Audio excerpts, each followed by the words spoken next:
hello there again, and welcome to our beautiful garden just after a fresh Pacific Northwestern summer rain.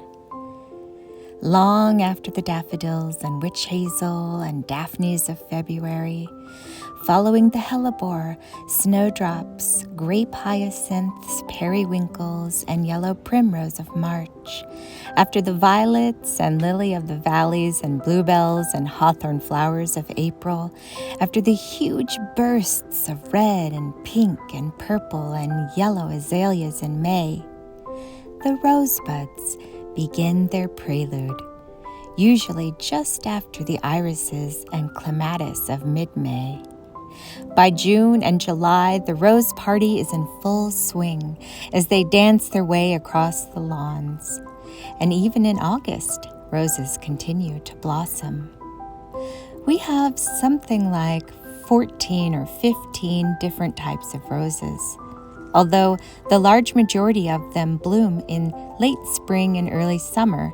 Many are still popping colors like quiet fireworks even now. A couple of them have already bloomed a second time this season after deadheading their first flowers. A couple of them will even bloom a third time, determined and sublime. Their presence is probably the longest and strongest of any flower in the entire yard. Overall, roses symbolize beauty, hope, peace, new beginnings, romance, love, luck, courage, joy, healing, protection, comfort, calm, divination, and they enhance intuition. Their scent is also believed to reduce stress and mild depression. The symbolism of these flowers sound like the perfect plant to me. The rose is associated with the planet Venus and with the element water. Based off of these associations, it's easy to understand why roses have long been used in love charms. You can wash your face with rose water to increase beauty. You can bathe in rose water and petals to increase love. And don't forget to include self-love. Rose hips can be saved and made into jewelry worn to attract love.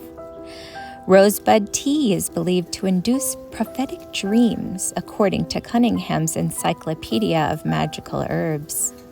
Roses also have great healing power. You can use rose water and rose petals with rose hips on temples to relieve a headache or any pain, much like peppermint, but not as zesty. Dried roses can also be carried for luck and protection. Rose petals sprinkled around the house can reduce stress, and planted in the garden, they attract the fae. Symbolism breaks down even further when you look at the specific colors of various roses. Pink roses often represent gratitude and friendship. Red roses, of course, represent love, as well as respect and courage, passion and beauty. Lavender roses represent purity. A mauve rose represents enchantment and love at first sight, and it's considered pretty strong magic. Maybe that's why mauve roses are my favorite. But of course, I also love white and red roses. Orange roses represent enthusiasm and happiness. Pale pink roses represent healing and wellness. Peach-colored roses represent appreciation and sincerity. A white rose represents honesty, protection, and purity. A yellow rose represents friendship, hope, falling in love, welcoming someone back, wishing for someone to return, and new beginnings. And don't you dare overlook the thorns. Thorns can represent a very potent protection. Save the stem of the rose and let it dry, and then pick the thorns off and keep them in a pouch. You can carry a few with you or hang them by your front door and windows. Think of how thorns help protect the rose, so these thorns will help protect you. This charm will be especially powerful if it was made from a rose that you grew yourself and tended to yourself. Whether you perform green or nature magic, always consider the source. Where are the plants grown? What was the attitude of the people who tended to them? And on what kind of land did they grow? What kind of energy was in the air surrounding the plant? Frankly, as a side note, that's why we don't wild forage. Now, medicinal qualities for roses include, as mentioned, stress reduction. So they're a nice alternative to lavender or lemongrass. They are also anti-inflammatory and full of antioxidants, which have wonderful anti-aging and skin-soothing properties. Rose hips contain a large amount of vitamin C and iron. They are considered an immunity booster and may help with mild pain relief, as mentioned before. Most roses are native to Asia, but some species are indigenous to Europe, Northwestern Africa, and North America. Roses are especially prized and cultivated in China and England. Over half of roughly 200 species come from China.